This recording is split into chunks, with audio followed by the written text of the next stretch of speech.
جلسہ دستار بندی ہے، حفظ کی دستار ہے۔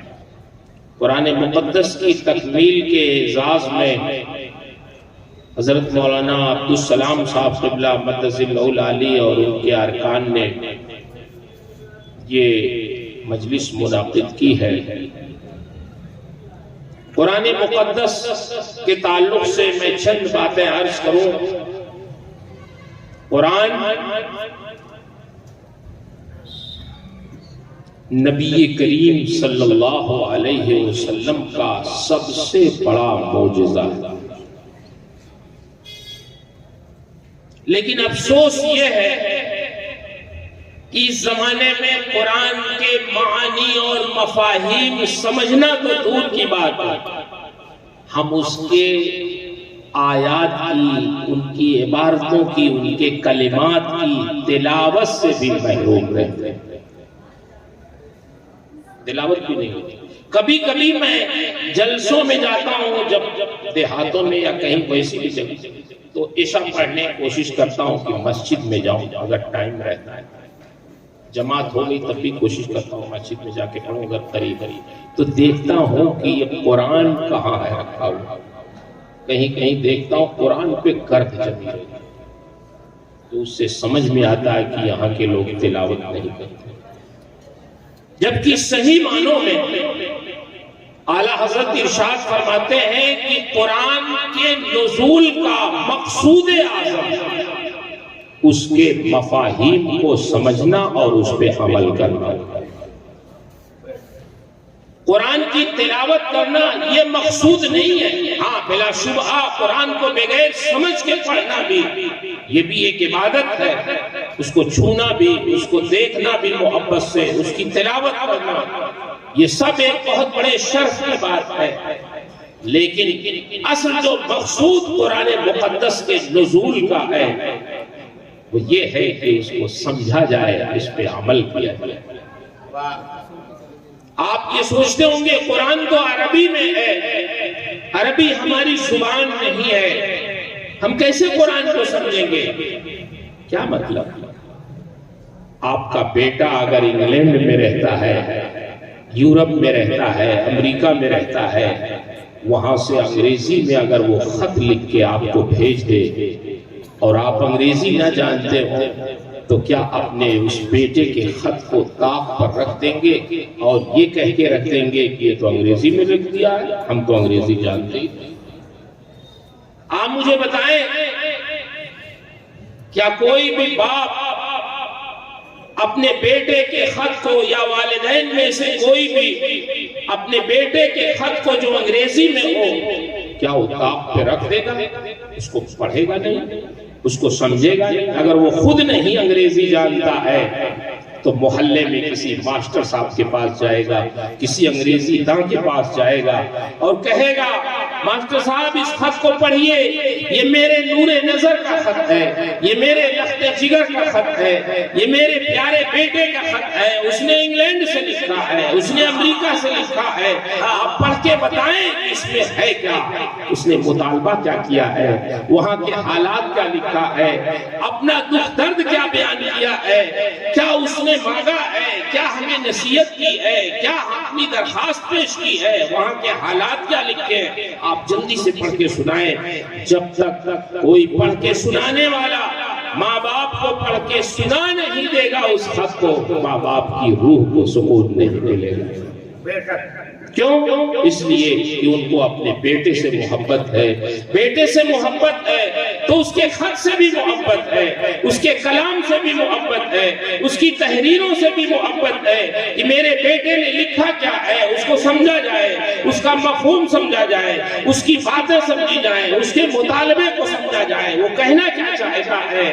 آپ مجھے بتاؤ میرے بھائیوں، کیا ماں باپ کو جن کا اپنے بیٹے سے محبت ہے اس سے کہیں زیادہ اپنے رب سے محبت نہیں ہے؟ والذین آمنوا اشد حبا للہ، جو مومنین ہیں وہ سب سے زیادہ اپنے رب سے محبت کرتے ہیں۔ جب اپنے رب سے محبت ہے تو اس کے کلام سے بھی محبت ہونی چاہیے۔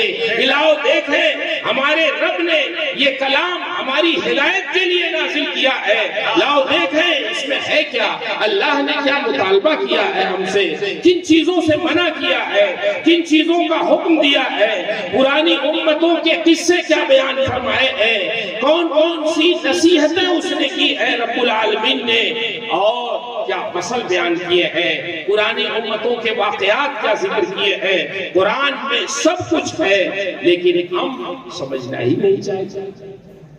اپنی نعمتوں پر شکر ادا کرنے کا حکم کتنا دیا ہے۔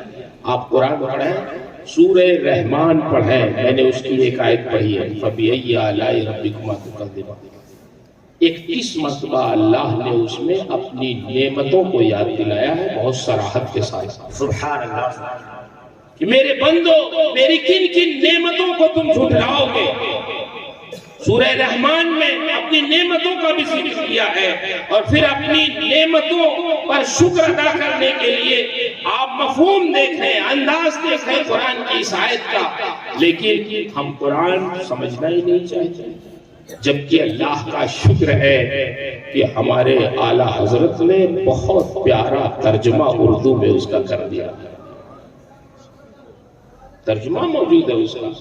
صدر اللہ فاضل نے، مفتی احمد یار خان علیہ الرحمہ نے، ان بزرگوں نے اس پہ تفسیر بھی لکھ دی ہے، اس کا مطلب بھی لکھ دیا ہے حاشیے پہ۔ آپ جب مطالعہ کریں قرآن کا، تلاوت کریں قرآن کی، تو آپ سادہ قرآن پڑھنے کے بجائے کنز ایمان لے کے بیٹھیں۔ کوئی ضروری نہیں ایک پارہ آپ پڑھیں، ایک صفحہ پڑھیں، مگر اس کا ترجمہ بھی پڑھیں، اس کی تفسیر بھی پڑھیں، پھر سمجھ میں آئے گا کہ قرآن میں ہے۔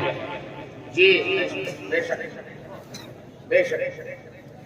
آپ سورہ رحمان کے بعد سورہ واقعہ پڑھیں، دیکھیں قرآن میں اللہ نے اپنی نعمتوں کا ذکر کس انداز میں کیا ہے، ہماری اور آپ کی تخلیق کے بارے میں کیا ہے۔